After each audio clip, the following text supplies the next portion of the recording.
This video talks about how to use GPS, Lyft, Uber, and the DART GoPass app. Apps are applications that are used on the phone and sometimes on the computer. This video covers how to use the DART GoPass app, how to use GPS, which is an online map, and how to use Lyft and Uber, which are two different rideshare apps where you share the car with a different person who drives it. The images on the screen show you how to install these apps either on the iPhone or on the Android, and these are just what the apps look like when they're on your home screen on your phone. You can also use all of these apps on the computer. First, we'll talk about the DART GoPass app. This allows you to buy tickets and plan your route and stops when you're using the DART trains or bus system. And you can also use this app to use the Denton County Transit Authority, Rockwall, Mesquite, Seagoville, Bath Springs, the Trinity Metro, and also Tulsa. Most likely you're just going to be using it in the Dallas area.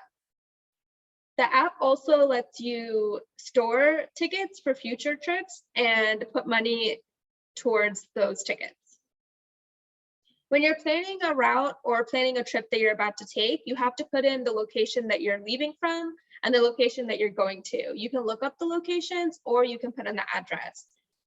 When you do, you're provided options based on how long it'll take to get to the location and the way you have to get there. So sometimes you might take one bus and a DART train, and the trains are blue, red, green, other colors, or you might just have to take one bus. So this example is going from IRC to Mockingbird Station. If you take the 84 bus, then it'll only take you about 11 minutes, and one way is $3. You can also buy monthly passes or weekly passes or even a yearly pass if you want to. GPS allows you to find directions for anywhere to any place. You just have to know the address for those places. GPS is available on all smartphones, and this video is using screenshots from the Google Maps app, but the iPhone map and other apps that have GPS all work the same. You can also go to maps.google.com, MapQuest, or just Google GPS on the computer or the phone.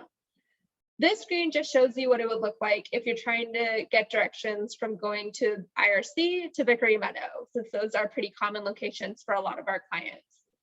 If you take a car, it'll take about 4 minutes without traffic. If you ride the bus, it'll take about 16 minutes. If you wanted to walk, it would take about 25 minutes. And if you're using Uber or Lyft, it would take 4 minutes plus the time that it would take for Uber or Lyft to come to you. If you click on the settings, which are always usually in the 3 dots, you can add things. So if you're going a really far distance and you don't want to take a highway or you don't want to pay a toll, you can set that up. You can also set a departure time or an arrival time if you want to plan a trip. And you can also set a reminder to leave on your phone, which is really helpful when you're trying to learn how to get to work or other places. The GPS Google Maps app also actually lets you find out information about a place. So right now, this has IRC's information, but if you were to put a doctor's office or a restaurant, you would find out the address, the hours that the place is open and closed, a phone number, a website, and other information that might have been added. This last photo just shows what it would look like if you were trying to plan a trip on the bus. So it looks just like the DART GoPass app. Again, you would take the 84 bus, it'll take you about 16 minutes, and you'll have to walk for about 8 minutes, depending on where in Vickery Meadows you're going to. Now we'll talk about Lyft.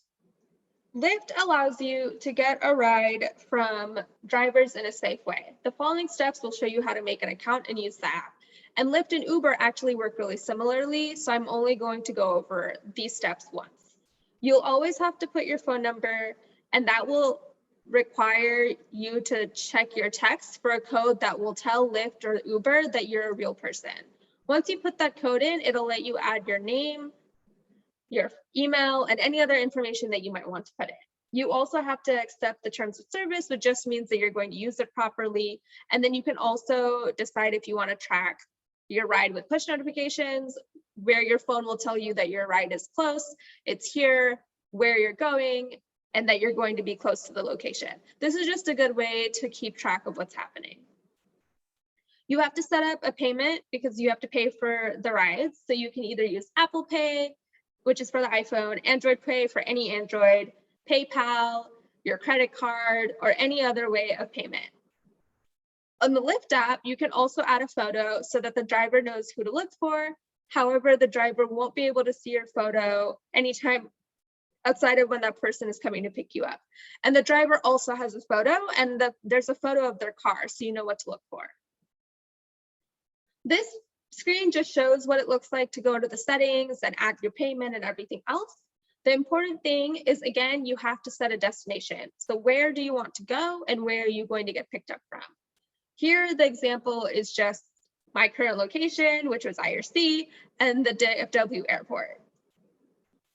Once you do that, it's going to tell you, again, just like the GPS app and just like DART, how long it'll take for someone to come to you and then to pick you up. So in this case, the Lyft XL, which means Lyft extra large and has multiple seats for people. If you have a big family or if there's going to be multiple people going with you, it's going to cost $9.49 to get from Vickery Meadow to International Rescue Committee. And it's going to take at least 10 minutes to get to you, and then you'll get there at a certain time.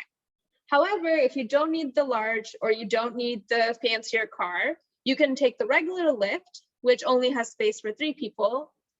Here's the number. It's the little picture of the person and a number next to it.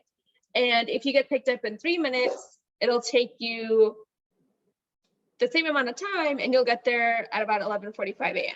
But if you want to save a little bit of money, then you can take longer to get picked up, but then it'll take you the same amount of time to get there.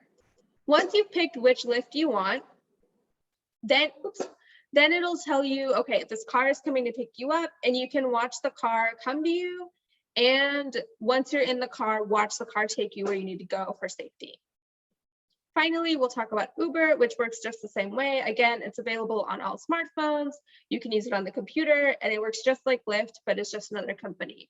So again, you put in your phone number, you'll verify your phone number, you'll put in your email, your password, your name, all that information. And then again, you put in the location of where you're currently located. I just picked a random address in Garland, and you would pick the location that you're trying to go to. Again, you pick which one would work for you. Here, I had scrolled to show that they have an extra large, and then a regular, and then the car that's comfort, which just means it's nicer. And here they just give you a whole number. So it's going to be $8, the time that you'll get dropped off at your location. And then same thing, once you confirm the ride that you want, you can watch the car drive to you and then the car drive away. Finally, these 2 photos, again, just show you the settings. And this is where you can put more information about yourself, add a payment method, or look at other things.